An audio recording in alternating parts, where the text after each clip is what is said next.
All right, guys, welcome back to the Everything College Football Podcast. Today we're going to be looking at Week 8. A bit of a dry week, but there's still some very notable contests taking place this Saturday that are going to affect not only the playoff race, but respective conference races as well. So, jumping right into things, Wake Forest, they travel to Army. You know, this Wake Forest offense, balanced attack. Their running game, they've been running the ball very well. Nice trio of backs, Justice Ellison, Christian Turner, Christian Beal-Smith is the headliner. They're going to get touches with fresh backs all game long, though. That will not be a concern. Their offense really stands out, though, with their passing game. Sam Hartman, we know how good he is as a downfield passer, having a very good season. A trio of pass catchers, though. A.T. Perry having a big breakout season, 454 yards, 7 touchdowns, averaging was 19 yards per catch or something like that. Jaquel Robertson's their leader. Taylor Morton, he's playing very good as well. They're facing a defense that's, for one, Wake Forest, they've been really good in pass protection this year. And they're going to face Andre Carter. He's 5th in the FBS in sacks. He's got 7. The team overall, though, they don't get to the passer all that well. They are very disciplined, though. Nearly 200 yards on the ground allowed to Wisconsin. The Badgers, they're struggling offense. That's, we figured that game was going to be nothing but who would win the warfare in the trenches. Wisconsin came out victorious. The last time this Army defense, though, played an aggressive passing attack, Bailey Zappi had nearly 450 yards.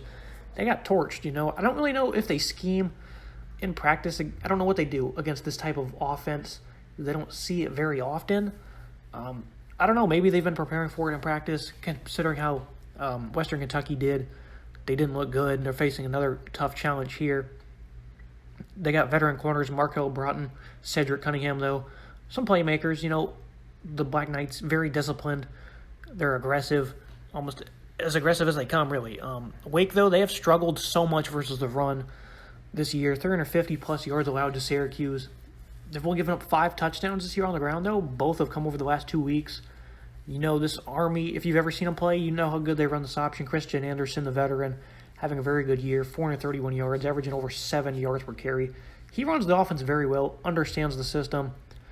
He's been out the last 2 games with a shoulder injury, though. They've scored less than 20 points each of the past 2 contests. So Tyler at quarterback. Anderson should play in this contest.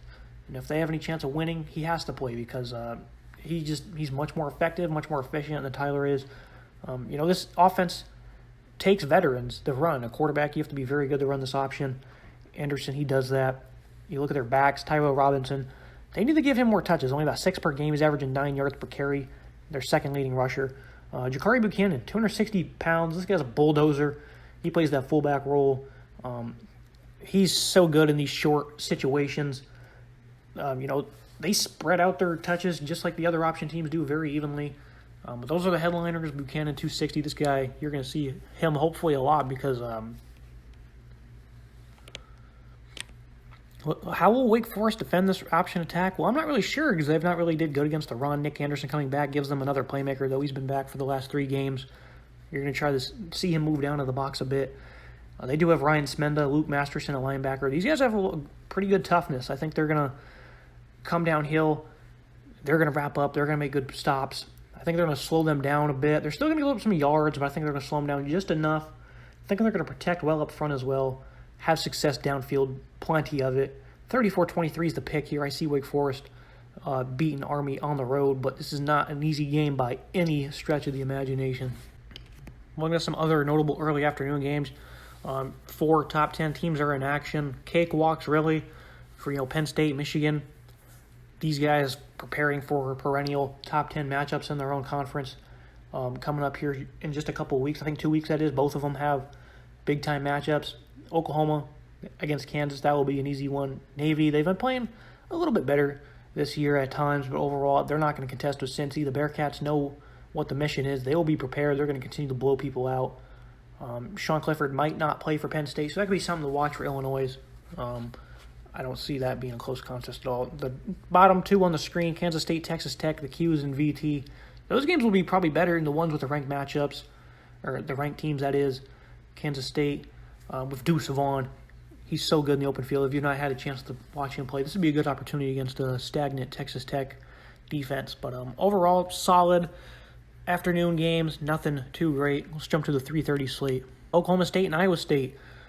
This offense, the first half, Casey Dunn was not calling what we're accustomed to seeing. It was frustrating watching them play.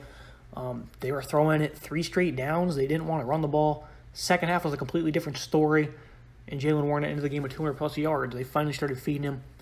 They started going to those bootlegs with those vertical crossers that were getting Sanders out of the pocket. That's where he's his best. He's not a pocket passer by any means.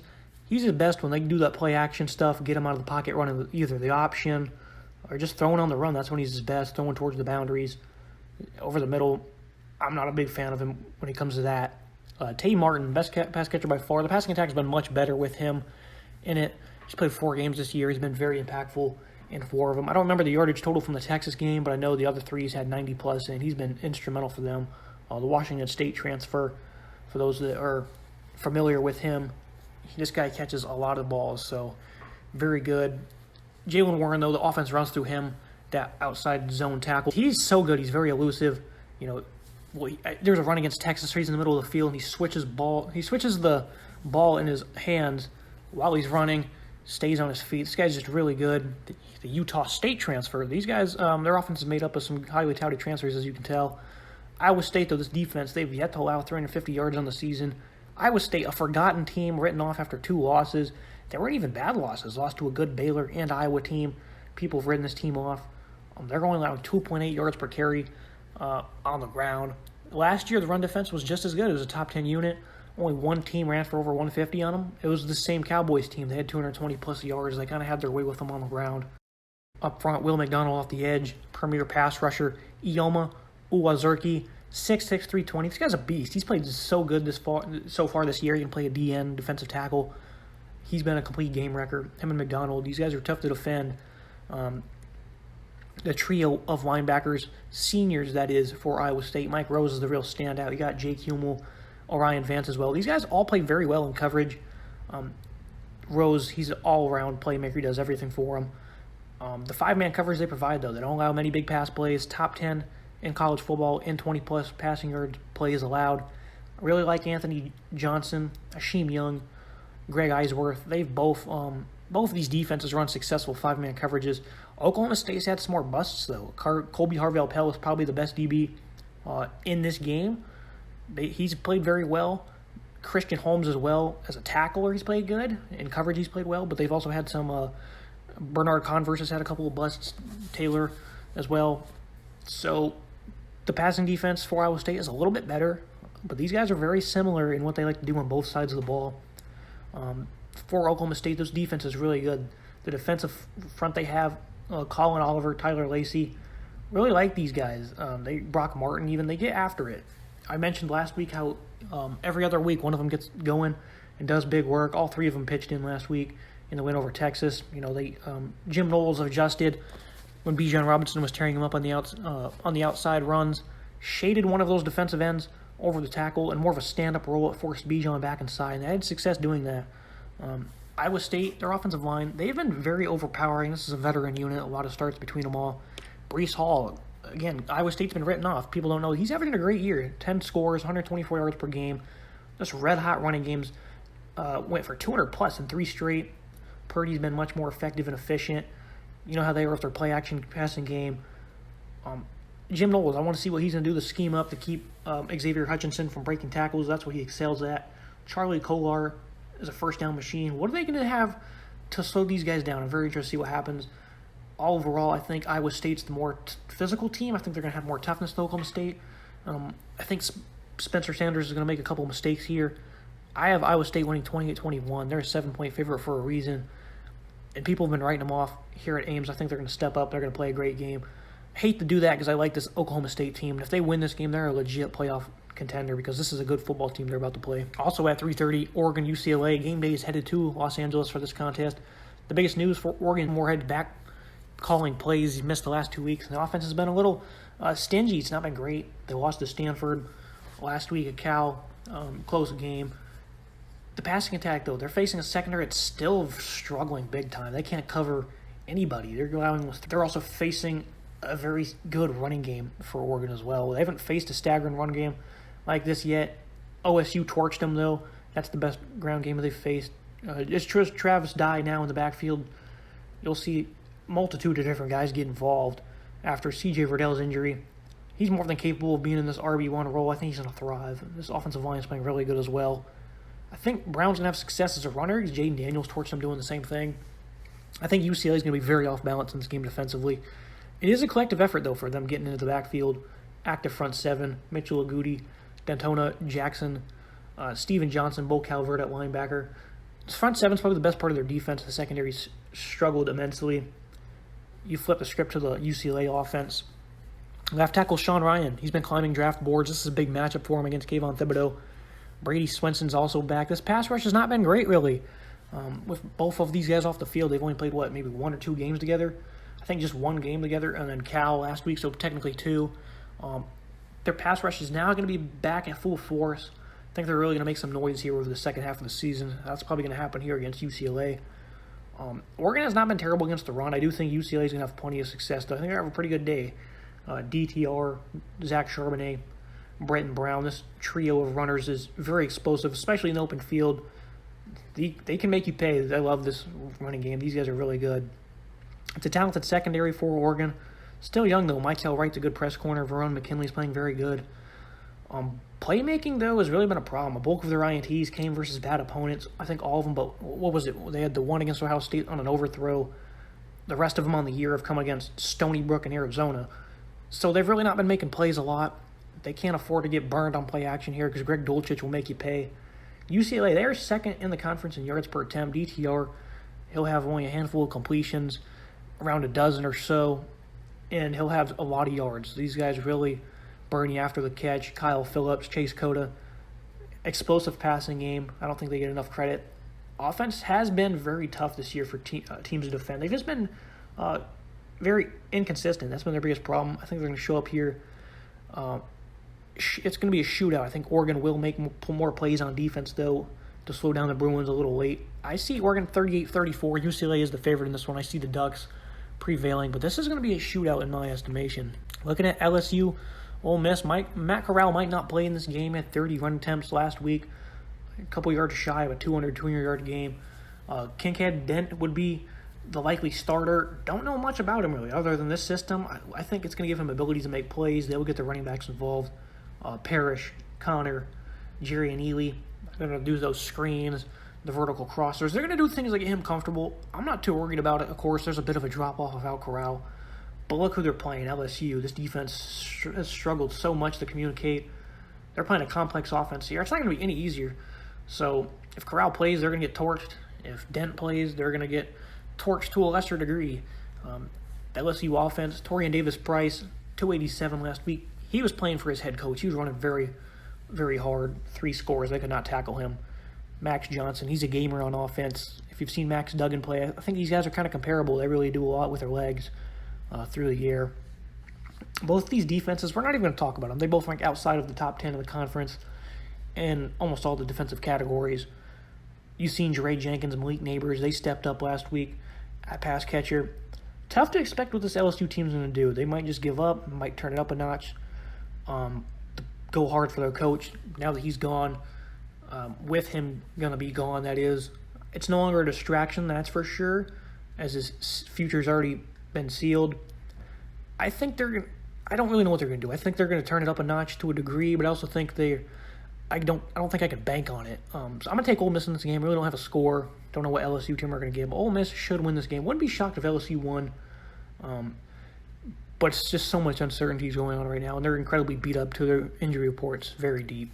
Clemson in Pitt, DJ Uiagalelei was bad. He was pretty bad last week. We completed a solid percent, no turnovers. The effectiveness is still not there. This passing attack's not growing. Neither is the running game.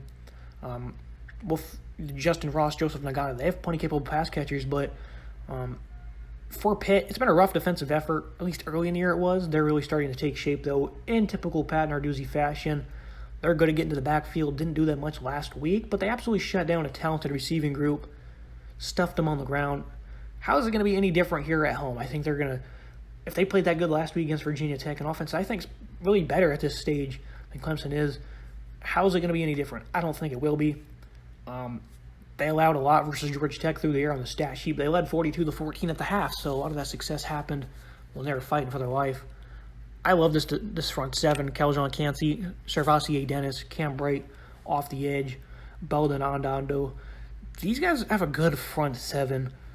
Now, how will Pitt score remains to be seen. The Qs, though, they had plenty of success. Only 14 points because this defense, they're not just going to get burned for 60 minutes, but they did have a 90-yard drive, also had a 60-yard pass. Nolan Turner has been a liability as safety. I think the secondary has been a real issue the last 2 weeks. They had allowed 300-plus to Boston College. They're facing a red-hot Kenny Pickett, Jordan Addison, probably the top QB receiving duo in the conference. I'd like to see Tazir Mack get more involved, though. Pitt's been running the ball very well. They're not really one-dimensional anymore. The last 3 weeks, they've been running the ball very well. I think they're going to keep Clemson honest. The offensive line for the Panthers have been playing really good this year. Not having Brian Bresee and Tyler Davis is really hurting them on the interior. I think Miles Murphy, Xavier Thomas, they're going to do some work on the edge because they're just that good, but I don't see how Clemson can win this game. They're playing a really good Pitt football team that's really coming into their own.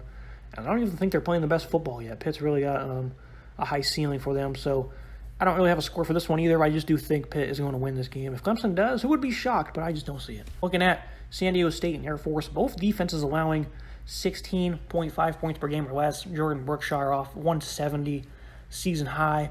The pass D they're facing is not really good. The stats will say they are, but the reality of it, compared to quality of opponent, it's not true.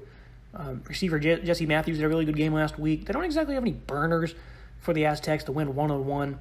I do think that their play action is going to have some success. That's kind of what they're built around. They're going to have some guys open around the middle of the field. They're facing, looking at the San Diego State defense on the other side, the one interception in each game this season. They're really good. Air Force, though, they run a heavy option attack. Facing an elite defense, though, 2.1 yards per carry allowed. They allowed 100-plus last week for the first time. San Jose State had over 40 carries, though, so they were held in check under 3 yards per carry. This 3.35 really collapses very well. Cam Thomas, Caden McDonald off the edge. This front seven's legit. Nation's top running game. For the Falcons, though, Brad Roberts having a phenomenal year, over 800 yards already. Haziq Daniels runs this option attack to perfection, almost 300. They're the only team with over 300 yards per game. Micah Davis, this guy's versatile. He's their leading pass catcher. He's also their second leading rusher, averaging 11 yards per play, 22-plus as a receiver. He's really good. Greg Bell, on the other hand, though, he's just as good, probably better. Faces a disciplined front seven. Vince Sanford has been elite this year, leads the team with 31 tackles, 6.5 sacks, 3 forced fumbles, all leads his team.